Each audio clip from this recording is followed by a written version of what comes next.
What if I told you that one of the sharpest, funniest takedowns of war, heroism, and even love was written over 100 years ago?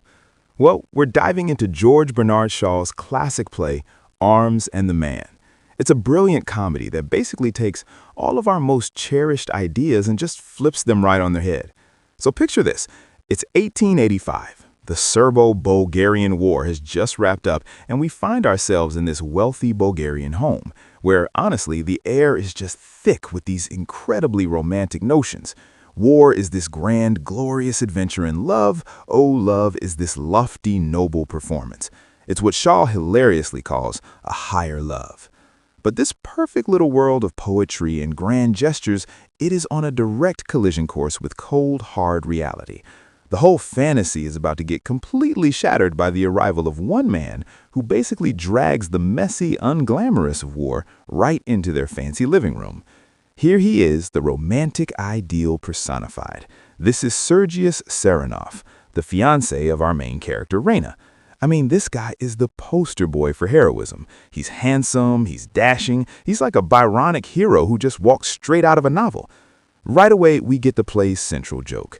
The official story, it paints Sergius as this incredible war hero who led a legendary cavalry charge. But the reality? The reality is that it was a completely foolish, basically suicidal move that only worked because by sheer dumb luck, the enemy soldiers had the wrong bullets for their guns. So smack in the middle of all this romantic nonsense, a new character literally crashes the party. And let me tell you, he is the absolute opposite of Sergius in every single way. Just imagine the scene, right? A man scrambles up a drain pipe, totally desperate, and bursts into Raina's bedroom. But he's no dashing hero. He's a Swiss mercenary. He's fighting for the other side, and he is just exhausted, starving, and frankly, terrified.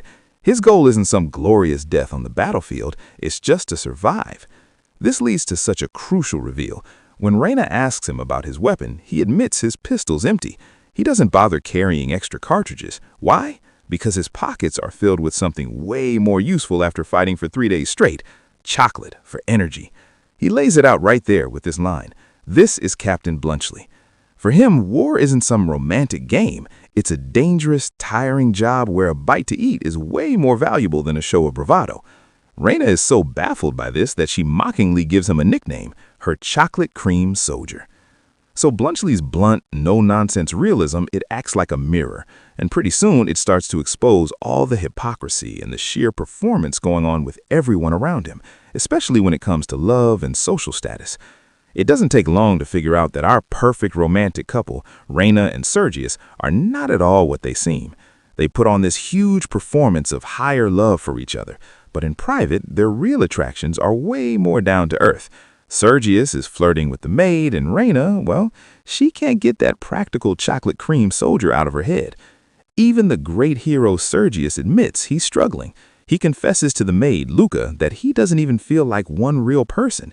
He feels like he's juggling a bunch of different versions of himself. The hero, the cynic, the romantic. The guy is just plain worn out from constantly playing the part.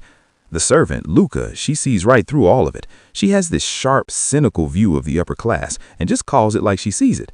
Their higher love is nothing but an act. It's not a real feeling. It's a performance they've borrowed from books and operas. This is where Shaw also gets to sink his teeth into the class system. You've got the Petkoffs, who are trying so hard to be grand aristocrats, but their famous family library is just one bookshelf. Then there's Louka, the ambitious maid who refuses to stay in her place. And of course, Bluntschli, the competent middle-class professional who just cuts through all their pretenses without even trying. Okay, so with all of these secrets and performances just bubbling right under the surface, you just know it is all about to explode. The final act of the play is just this masterful, chaotic unraveling of every single lie. This right here might be the single most important moment for Raina's character. She strikes one of her usual noble, dramatic poses, but Bluntschli just calmly tells her he doesn't believe a word of it. Instead of getting mad, she's stunned and relieved. For the very first time, someone is seeing the real person behind the act. That's really the foundation of their genuine connection. See, everyone else in her life, her parents, her fiancé, they all buy into her performance. Bluntschli sees right through it. But here's the key. He isn't judging her for it. He actually finds her theatrics charming and endearing, and she is just thrilled to finally drop the act with someone. Then whoosh, it all comes crashing down in this fantastic, almost slapstick sequence. Sergius finds out about Bluntschli and immediately challenges him to a duel to defend his honor. But his moral high ground just evaporates when Raina exposes his own hypocrisy with Louka.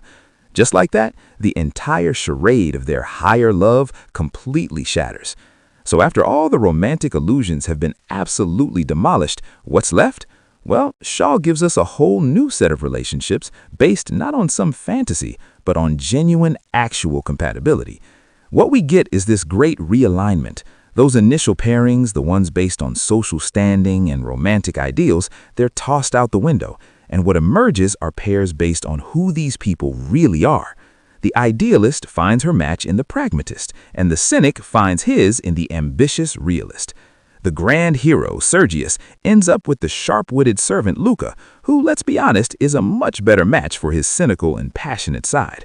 Raina, who dreamed of a poetic hero, finds real happiness with Bluntschli, the practical, down-to-earth soldier, who, it turns out, just inherited a bunch of hotels.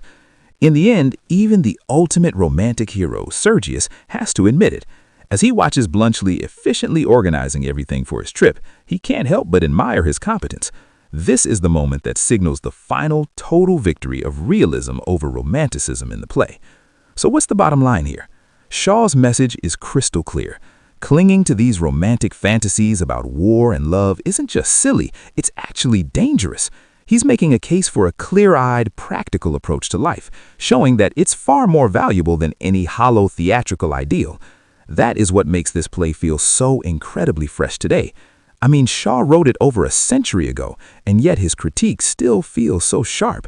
It really forces you to ask yourself, what are our modern versions of higher love and heroic charges?